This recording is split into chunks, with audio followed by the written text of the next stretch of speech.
So, Rishi Sunak's government are being taken to court again, this time over the crisis of illegal migration, specifically the whole debate around the migrants' housing. There's been so many issues with this. Initially, they started using the expensive hotels, 4-star, 5-star hotels for illegal migrants. Then they ran out of hotels.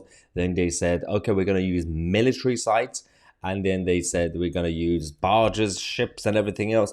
And then now this new idea coming from Downing Street to essentially build multiple camps around the country. So considering that certain local areas have been kicking off because they don't want a huge number of illegal migrants to be in a small village, for example, because it just completely changes everything.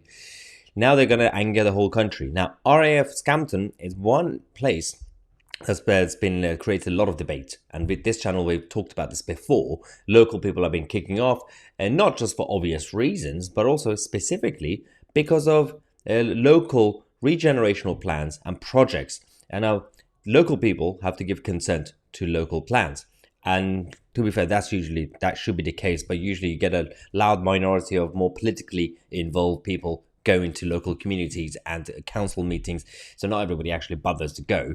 And then they decide for everybody else. Now, this issue is important because this is about a £300 million regeneration project that's in 5 years in the making.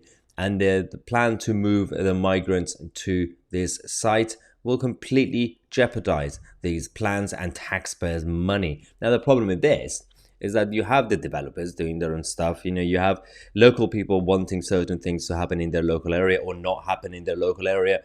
The government are all over the place. Instead of actually going radical when it comes to the border crisis or migration crisis, they're still trying to find short-term plasters to put it on the wound and say, okay, the rest of it is tomorrow's problem.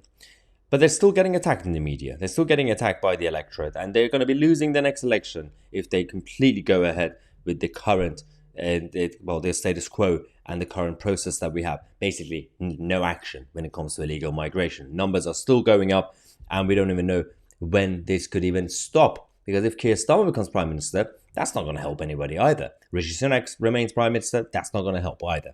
So when will the British electorate wake up and say, for the next general election, maybe it's time not to vote for red or blue? Or maybe just somehow someone take over the Tory party again to be conservative again. It's very unlikely these days. Anyway, we got the director for the whole regeneration plans and projects in this area, who's Sally Grindrod-Smith, saying, what my statement does is it sets the context. It gives the evidence that we've been working on this since the proposals for closing RAF Scampton emerged in 2018. Now, she said this following the proceedings. We've always been really clear that there is huge potential to develop employment and skilled opportunities on the RAF Scampton site. In Lincolnshire, we need to level up. We need to provide well-paid jobs. We need to increase productivity. We need to bring new areas for growth and development. And that is the principle and the premise for our regeneration plans for Scampton. But all that is now going to go away because Rishi Sunak believes that the illegal migrants should be housed there. So local people are not too happy about this. They got together and say, well, we finally agreed to some sort of plan for growth in the local area for the local people, and we still have homeless people. We still have people in this country, British citizens, who are in need, yet we're not doing anything about that because not everybody who's basically in crisis, in trouble, are coming out to vote.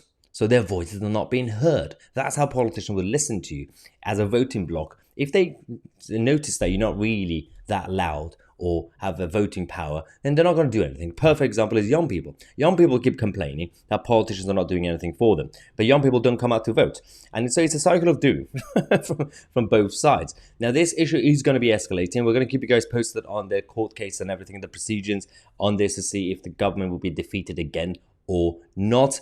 And also, let's not forget, next Sunday, 23rd of July, we have our celebrations. We have our 300,000 subscribers party, and the link is in the description. We're going to have a big party. We're going to have a big event first. I'm going to be speaking to you guys.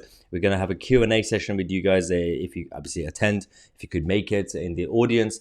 And also the whole event is now going to be hosted initially by Lacey Busher, the former producer of the channel, and then Andrew Walker, another Talk TV presenter, is going to be joining us. So he's going to ask me some questions. We're going to have a panel and everything else. Afterwards, we're going to go to the bar, we're going to get a few drinks, and we're going to talk about how we can fight back against the globalist establishment. As I said, the link is in the description. I'm Mahyar Tousi, and we are the media.